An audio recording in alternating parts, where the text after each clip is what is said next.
Your limitations are also a boundary, right? Like, this Yes, is what we exactly. can do. This is what we're capable of. And historians and theologians that talk about, the early church and how they were hospitable, they talked about how hospitality and welcome wasn't a solo endeavor. And sometimes we've made it such a solo endeavor, or we've made it where if we don't welcome, nobody else will. I'm Trisha Taylor, and this is the Leader's Journey podcast. We really hope that you're enjoying this series on guiding principles. We're having fun doing it, and especially the chance to try on some guiding principles, right? Walk around in them for a while and see how well they fit you. And to that end, today, we have Laura Murray to just go with us to try on something new. So I want to back up a little bit and just remind all of us that guiding principles are those bright stars that help us navigate our lives. They are our deeply held values, our fundamental commitments, the ones we actually live by, not the ones that we think we should be living by. They're the things that we reach for when the togetherness forces get really strong and threaten us to pull us away from who we want to be, from being the person that we want to show up as in life. And so, what we're going to do today is talk about welcome and hospitality as guiding principles, especially that word welcome. And to that end, I get to introduce you to Laura Murray. There is so much to say here. I first knew Laura. Hi, Laura. As Hi. a spiritual director who did digital silent retreats. That was my first introduction to you, Laura. And that just seemed so interesting to me to bring those kinds of things together. I know the way you put it is that you're bringing faith formation into the digital space around the globe. And I'm just like, I love that someone thought of that, and I love that that was you. And so I just think for our listeners, that tells them a lot about you, that you are reflective and creative, and that you're an integrator of ideas, a connector of people. I know that you love the work of releasing the gifts of others, um, sometimes behind the scenes, but I'm glad that you've come forward today for this. But wait, there's more. Laura is also a minister, a former pastor, and best of all for us today, an author that I know you live what you write, Laura. I think that's one of the reasons I wanted to have you on. Laura's newest book is called Becoming a Person of Welcome and releases this month, which is very, very exciting. And we'll say more about how people could get the book and so forth later. But welcome, Laura. Um, Thanks so much for having me. this is going to be really fun. Yes. Yes. So, yeah, it's kind of, I mean, we're used to talking to each other. It's kind of weird to do it like this. I know. We'll But get comfortable. We'll get real comfortable. yeah, we'll have the good conversations we always do. I want to just jump in and ask what you mean by welcome. Is Mhm. that is a common word and then also a layered word. So when you use that word welcome, becoming a person of welcome, what do you mean? So the word becoming, so becoming the type of person that welcomes others. So what it takes to be the person that is curious about another person, that can suspend judgment before we hear what somebody has to say or what their story is. And so really becoming a person of welcome, it really isn't about the other people. It's about us and what is happening within us in order to have this posture of curiosity, suspending judgment, and I would say, Trisha, too, a leaning in and moving towards. Like, we always think about welcome as maybe the picture we have is us in our house and we're welcoming somebody we've invited, or in a place and we're welcoming them as they walk if we're a store owner or a manager or something like that. So what I would add to welcome is that in order to be curious, in order to suspend that judgment, in order to do those things and be welcoming, we actually have to do some movement towards. And so that requires some inner work for many of us to do that. Then it is Yeah, a at place. church, the Yeah, welcome committee, right? People take yeah, turns standing at the door yeah. and like being hospitable to people who come to us. Right, right. Yeah. And you're painting a different picture. Yes, and I would say as well that welcome is also, when we were emailing about it, you asked me to define it, and I said, "I don't know if I can define it, but I think I can describe it." Yeah. I think the sense that we want people to feel is that they can show up as they are. They can show up, with their thoughts, with their ideas, with their opinions. They can show up as they are, and we are curious about that. Now, that doesn't mean that we let anything go. That doesn't mean that we don't have values or guiding principles, right, of the communities and the places that we are. We do still have those, but it does mean that we provide this space and we've cultivated this space that they can show up and they can also join and they can also be welcomed together. And that takes a lot of work for a community to be able to do that. Yeah, it sounds like there's an inviting in, but also a creating of safety. Yeah. So that it's not just the inviting in, but it's kind of Right.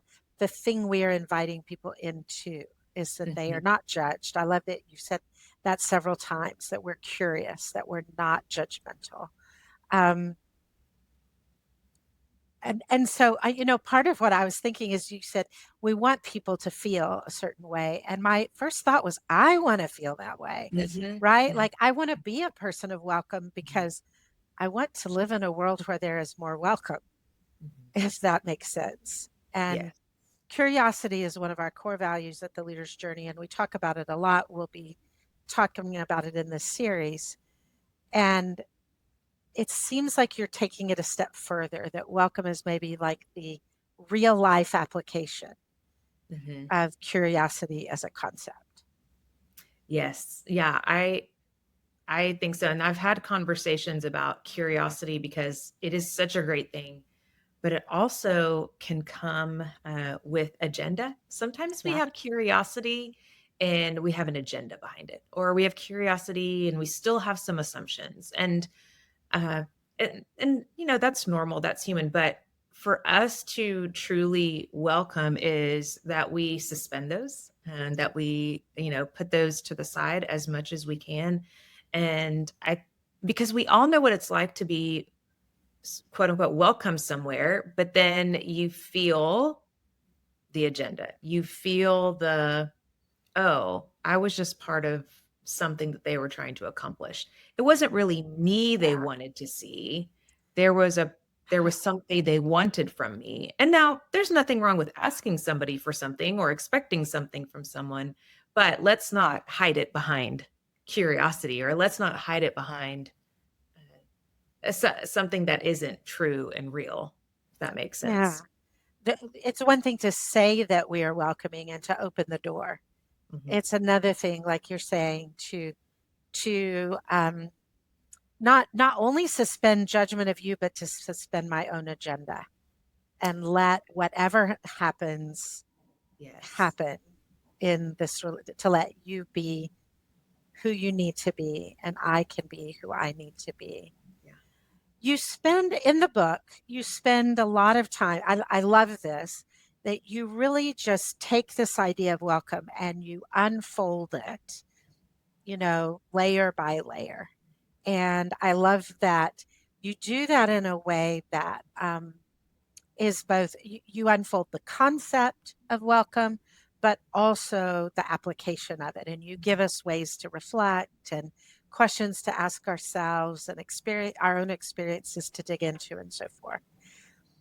One thing that's true about a lot of books is that the first half is a lot better than the second half. And one thing I really like about your book is that that's not the case at all. It just keeps getting, and as an author, I understand that you work on and rewrite the first chapters, Yeah. and then by Yeah. the time you're getting to the second chapters, the publisher's ready for the book, right? Yeah, and you're kinda done reading your You're own kind of orders and done, you're right? But that's not what happens here. And where I want to go, since we just have limited time, is into some concepts that actually seem surprising to put them alongside the idea of welcome. And so, for example, to connect the idea of welcome to boundaries, Mm, because they seem like they're at odds. mhm, You know, we just talked about suspending judgment. We mhm. just talked about being curious, letting go of our agenda. And and you acknowledge that in the book. You say, I love this sentence, how can someone be hospitable if they won't let someone in?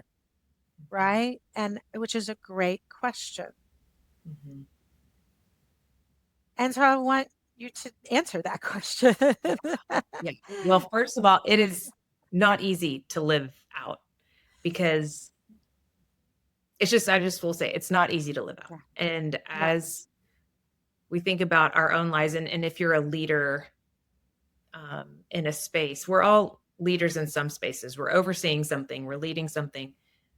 There is this welcome of that we are inviting people, that we're moving towards people, that we want good for people. And at the same time, we want good for what we are holding, right? Let's say you're a minister or a pastor of a church. You want to move towards people. You want the space to be welcoming. You want the space to be safe. You want the space to be a place where they're challenged and encouraged and strengthened, or whatever your values are. Let's say those are your values. So those are your values, and you want that, and you're creating that environment, and you move towards people, and you act in those ways and behave in those ways. Now, if somebody decides to join or wants to be a part of that, and they don't hold those values, or they're going to do harm to the people in that space, or the way in which they are coming in is not good, it doesn't align with your values, then you have to ask the question as a leader, what are our boundaries again? What am I protecting? What do I need to care for? Because you still need to care for the environment you're creating. So it's an act of care, and it's also this act of moving out and welcome. And that's why I say it's hard, because I think we our values really do help create the things that we say we're about. And then our values also communicate to others what we say we're about. And we would love to have these beautiful values together. And the conflict comes sometimes when it's pretty clear we don't hold the same values. But the harder conflict is when we just have two different values and neither one of them's bad. It's just the purpose of one space is not that, and then somebody else is seeking it. So it's messy. Like, I say it all this and I'm like, I don't have these answers, but I have this reality that leaders hold both the space and the people that they're moving towards. There's so many things there. I mean, I have this mental picture of, you know, in our immature selves, in my immature self, I might want to say, no, welcome can only mean that you let me come in and act however I want. And if you try to give me any feedback about that, or if you tell me no, then you're not really welcoming me. But you say, and I think that's our immature selves. And I think on some level we know that, right? Um, but you say that protection, that boundaries are about protection, and that we're protecting people and we're protecting purpose. And I had never, like, I'm stealing that, um, because the idea of just breaking it down so simply, that we want to protect people, all the people, and we also want to protect purpose. And I want you to tell the story about the coffee shop, because that was just when a light bulb went off for me. Yeah. Is it the story about which story in particular? Because I Yeah, think I yeah, sorry about that. no, So no, no. I don't want to put words in your mouth, but I loved the idea that there could be a coffee shop that was incredibly welcoming, that didn't have Wi-Fi. Oh, yes. So this is my favorite coffee shop. It's in the It's in the Dallas area, and there's a few of them now. They were only planning on having 3, and all of a sudden they have 6, and which is not surprising to me. But 2 Australian brothers moved here and started this coffee shop. I think it's the best coffee. I get my coffee beans from there. And you walk in there, and there's wooden chairs, so it doesn't look comfortable to sit in, and it's just very sparse. But they're the most welcoming and delightful guys, but then also staff. And they have on their door no Wi-Fi. And then they also have this sign that says no Freddie freeloaders. Like they don't want people to stay long. And it's kind of humorous the way they say it, and no Wi-Fi, even though we all know we can do hotspot and all that. But and I was asking one of the owners about this. I said, tell me about the purpose of the coffee shop. He said, we could have really done any type of product. He said, but our purpose is to provide respite in the middle of somebody's day, that they can come in for a few minutes, be welcome, take some rest, and then go back out into their day. And our whole goal is respite. And we just happen to provide really good coffee. And so I thought, okay, that's your purpose. That's your goal. And I've watched them make decisions around that. That could be successful to their business and could help grow things. And they're like, nope, this is who we are. And this is what we do. And they really guard that purpose. I loved that because someone could say, well, if you really wanted to welcome people, you would think of everything someone might want and provide that. Mm-hmm. And yet, again, protecting purpose means for them that we're not the place for you to just come in and work all day. This place is designed to be respite, not a place for you to work. And I, that was reading that story, and you go into more detail in the book, just challenged me in terms of thinking about what welcome might look like. And one of the things about that, okay, so I'll be honest, I just saw my own counselor earlier today, and this is what we talked about. But the whole idea that we have to have boundaries in order to be genuinely welcoming. Mm-hmm. Because we have limits and those limits are real. And I think about how many times I have put a grimace on my face and acted welcoming when everything in me was like, no, no, no, I don't. I remember way back when my my son was maybe, I think he was 2 months old. And it was in that phase of life, where it was just spit up and body fluids everywhere. And I was in a robe. I remember this so clearly. It was a Sunday afternoon. I was praying for a nap. And some old friends knocked on my door. They didn't call first. And I was so happy to see them. And I was at a limit. I just was. And I remember stuffing all that down and inviting them in. And that was not welcome. I promise they felt it. Yeah. Yeah. Which hopefully they learned to call first. But Well, and that wasn't welcome because I wouldn't acknowledge the limit.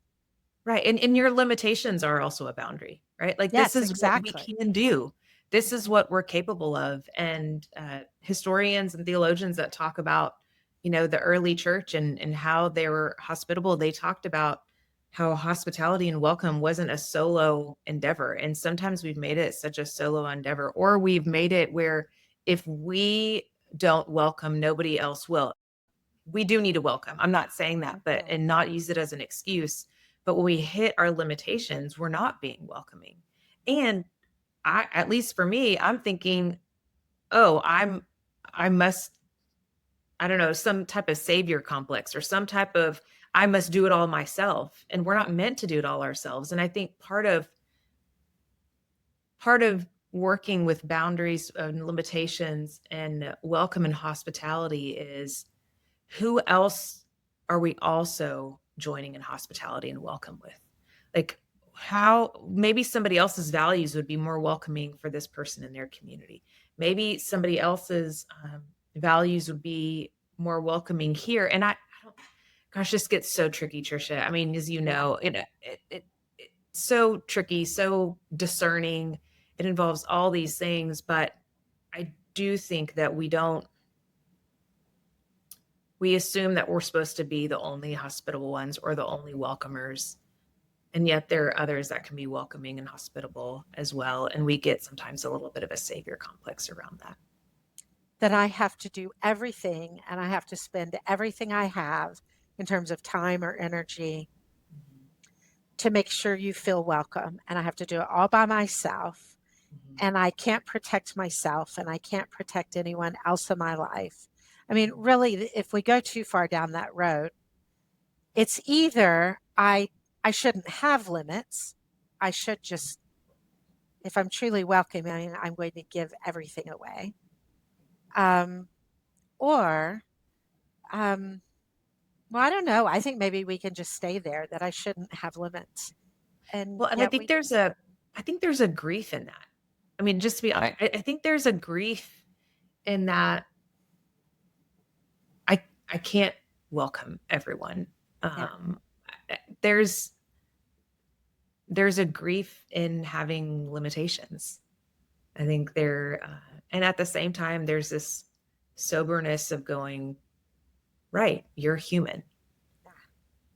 And when we think about people in general, leaders in general, I think one of the biggest things, at least in my experience, and I'm still learning this, is where do I welcome my own humanity? Where do I welcome my own limitations? Where do I welcome those things? And so part of also welcome is going, what parts of myself am I welcoming and not welcoming?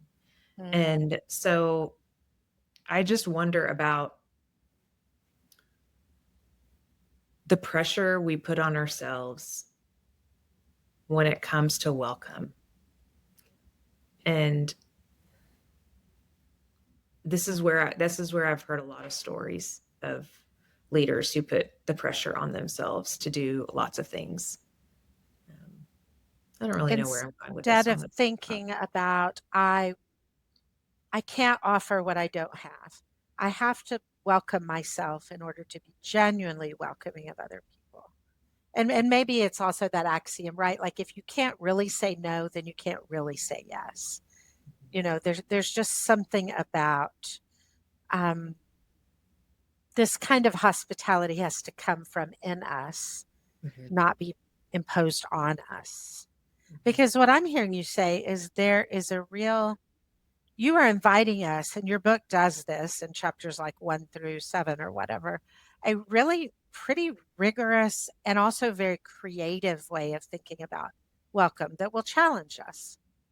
mhm, But then I think you're also wise to say, just like everything in life, there are boundaries to mhm, that. mhm, You know, um, you said a minute ago, that's where I hear the stories. What mhm. what kind of stories are you talking about? As I was thinking about our conversation today and I was reflecting on the stories that I hear, I think the main stories I hear are these expectations of uh, being more than human.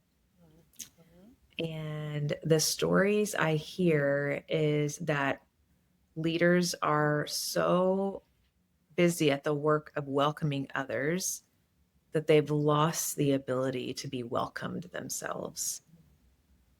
And that welcome actually in hospitality, when you get to the truest sense of it, it's a exchange. Yes. It's an exchange of gifts. It's not one directional.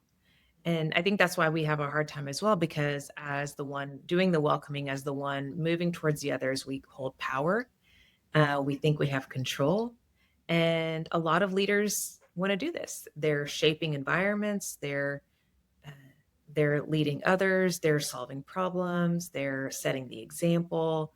And what has gotten lost is not only humanity, their sense of humanity, but also friendship.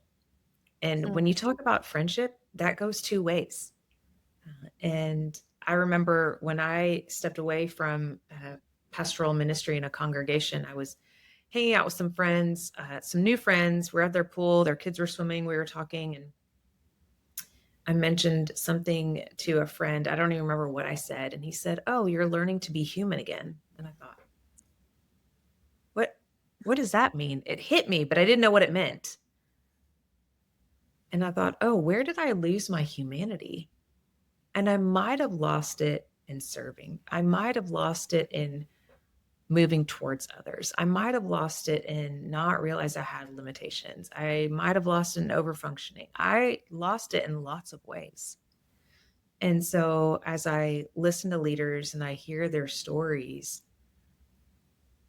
helping them to see their humanity, and not just humanity in the sense of limitations or boundaries, but humanity in the sense of you get to receive being welcome too. You are accepted not just based on your performance, not based on what you can do and how well you do it, but it's really hard because leaders are watched by a lot of people. And so for me, I think the welcome does begin with other human beings. I wouldn't say it begins, it is with other human beings. And I think ultimately our greatest welcome begins with, do we believe that God welcomes us? Oh, yeah. I think you put your finger on it right there, right? Like if we have a God that is mostly about figuring out who we need to keep out, welcome, the way you define it in the book or describe it in the book, is going to be really foreign to us. The idea that God is more about opening a door wide and less about, and again, God has boundaries too, but less about who do we, how do we maintain the door so that only the right people get in? That's going to affect how we're going to Mhm, approach welcome as a guiding principle. mhm, mhm. Yeah. You mentioned a minute ago that there's grief in this. Mhm, And that takes us to the very end of your book. And I just want to say the things you do with the last days of Jesus' life on earth, I just love. But you make the point that welcome is not just that thing that happens at the beginning where we open the doors and bring people in, but you're really clear that welcome is also something that's important at the end mhm, of whatever. mhm. That is not the way I had thought about welcome. So, yeah, say You something know, and about that. yeah, and I hadn't either. You know, the other day, a friend was asking me about my book. He's like, "How did you pick hospitality?" And I was like, "I don't know. I actually think it picked me more than I picked it." And so as I started exploring it, I was discovering the power of endings. The I was even my coffee shop friends, they use a term called closing the loop, and Yeah. we talked about how endings are just as powerful as beginnings. If you think about your life, and if you've lost someone or you don't no longer have a relationship with somebody, you often think about what was the last thing, what was the last interaction.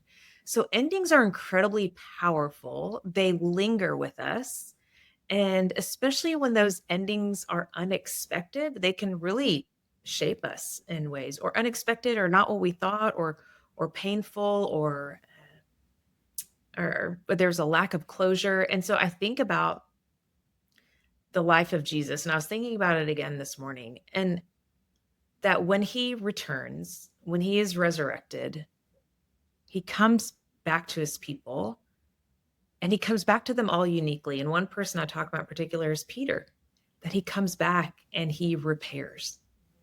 That the ending wasn't the crucifixion, and the ending isn't even the resurrection. That when he returns, he comes back and repairs, and that repair actually makes way for a new beginning in Peter's life. And if you see what happens, Peter, whereas he was hiding before in the upper room, he now has purpose. And so, what a good ending, what a good closing does is it makes way for another beginning, and it Yeah. makes way for a beginning with purpose. And so, and part of it too, I think, is it can be in major ways and it can be in little ways. And I think in our culture now, we have so many micro tears, so many micro abandonments, so many micro rejections, so many. I mean, you just go on social media and you're rejected or accepted. I mean, it's Yeah. small and big.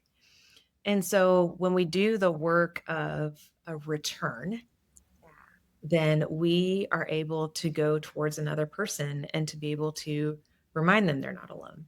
We're able to meet them in their abandonment, or we're able to help those small tears be mended. And so I, yeah, they're part of welcome because they're a part of new beginnings. And welcome is a part of that. I'm thinking about just the power of Jesus indicating to everyone who was watching, Peter is welcome back here, even after what he did.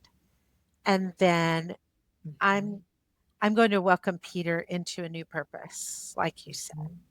Mhm. Mhm. And that's going to even there's going to be an ending. Jesus is going, you know, we're coming to the ascension, but also there's going to be something about this welcome that will last. And Mhm. that idea that a welcome is not just welcoming somebody into this current experience, but also opens the door for something new. That was just a new thought for me, and that we can do that through closure, that we can also do that through repair. Um, I was thinking about the closure thing, and maybe this goes back to boundaries. Everybody who listens to this podcast, I think, knows of Jim Harrington, and he's kind of famous for wonderful, wonderful hospitality. The Harrington's hospitality was unmatched. And also for at some time in an evening saying, well, you don't have to go home, but you have to go somewhere. And, there's that boundary that's in place there that I think is what enabled, what allowed everything to happen, during the evening or during our time together. But it reminded me of a time when Craig and I were in college ministry, and we had a bunch of kids at our house, like 35 kids, something like that. And and we had a baby. And at some point, we had to kick them out because this baby had to go to bed, right? And we had fed them and we had talked to them and probably played volleyball for a long time. I don't remember. But anyway, so we kicked them out. We told them that they had to leave. And then they sat on our front yard for like another 2 hours at least, maybe longer, right? Doing the thing, just having conversation and being together. And we kept looking at the window like, are they still here? They're still here. But it was they still referenced that group of college students, even as adults, referenced that night where they sat in our front yard Mhm. because there was a boundary. They had to leave and there was an ending. Mhm. And I don't know, something creative kind of kept the experience going. As I listen to that, Trisha, that's where yours and Craig's welcome and hospitality went outside of yourselves. Ah, yeah. It did. You created this environment. You created this sense, this feeling that they didn't want to end. And it went outside of yourselves. And I wonder about that too, of just again, this idea that it's all up to us and Yes, our exactly. limitations stop things. But Yeah. in that case, your Hmm. limitations didn't stop things because, and I want to point back to because what was created inside the home was able to also be outside the home. And so I Yeah. think that's the testimony to the space you two created. And you just said, hey, we're human and we have a baby. And yes, the baby needs sleep and we do too. Um, Uh-huh. and these kids were like, but we love this and we're just going to Uh-huh. stay in it. And we're, Yeah. and I think that also is the multiplier of Yeah. welcome Exactly. that it carries outside of you and it then just multiplies. And you were like, I drew a limitation and it multiplied. Like that doesn't make sense, but it was out of your hands. And that's the really creative picture of welcome I think that you have, is that it's not a limited thing that just looks like Right. one thing. Right. But I mean, you paint a really compelling picture that the gospel is about welcome, Mhm. that we receive it and then we extend it. Mhm. And then I just want to make the application to the work we're doing here, that we can live with it as a guiding principle in our lives that we Mhm. choose, Mhm. that we're even willing to sacrifice for. but that we can do it in a really healthy way Hmm. that multiplies, like you Yes. said. Yeah. I'm just, and so one of the things that I wanted to know was what makes a good ending. And it sounds like partly what you're saying is when it keeps going, when it multiplies. Hmm. Yeah. Yeah. Maybe so. Yeah. I love it. You know this. You write a book and then you start talking more and more with great people and you're like, "Oh," and the ideas expand and they Uh-huh. grow. And so Yeah. that is what has happened for me in this time. I'm Mhm. like, "Oh, I'm thinking about this now more deeply," or I'm thinking about these other ideas. Yeah, Yeah, which is welcome does expand things, it right? does. Whether it's the loaves and fishes or, you know, yeah, it makes things bigger. I don't Yeah. know. I'm just very fascinated by this idea. And so the first thing I want to invite you to do is to tell people how they can find your book. Oh, sure thing. Yeah. Go to Amazon and you can just go in there and look it up, Becoming a Person of Welcome. So you'll find it there. And you can find it at Ivy Press as well, but Amazon is great. I'm not sure exactly when this is going to release around exactly the time that the book releases. So I want to remind people just in general, if you see something and it says pre-order it because that's good for authors, right? Yes. Yes. When people will pre-order. But Yeah. I hope people, especially if you're the kind of reader that like loves a really good story but then also this one sentence or paragraph where you just have to kind of close the book and think for a little while. Because that's how I experienced your book, Laura, because I got to read it ahead of time Yes. as an endorser, which I loved. Yes. Was like I'm reading along these stories and I'm just enjoying so much. And then I get to this one sentence and I'm like, oh, I got to stop and think for a minute. And I loved that rhythm. And so I Mhm, appreciate that. mhm. And I would also say this is a book people could do within a group. Yes. Um, Yeah, their absolutely. questions and Mhm, reflections, and mhm. it would be fun to do with a group of people. Yes. So, how can people get in touch with you? Yeah, so you can go to my website, which is laurabmurray.com, and there you'll find resources for you. You'll also find more information about the digital silent retreats if you want to join one of Yeah, those and email and ask about that. And I do have a few people that I trust, spiritual directors and coaches, that if you're looking for that type of resourcing and help, you're welcome to go there and contact any of them as well. So yeah. just find me It's there. a rich resource. So, yeah, everybody, listen to the next about 60 seconds of what I'm going to say, and then go find that. Um, laurabmurray.com. Yes. Okay, got it. Well, I want to say to our readers, our listeners and readers, thanks so much for trying on the guiding principle of welcome. Um, for some of you, it almost just comes naturally as breathing to welcome, and for some, it would really be a big stretch, but you're finding it compelling. And so, let me just say, try it on, walk around in it for a little while, see if it fits and I know we always say this, but it really is true. A coach can help with this Mhm. process. A spiritual director can help, um, but a coach can also help with this process of clarifying what our guiding principles actually are and with learning to actually practice what we say they are. Um, and so, if you want to learn more about this, about coaching, just connect with us on our website, theleadersjourney.us. And thanks for being with us today. Take good care, and we will see you next time.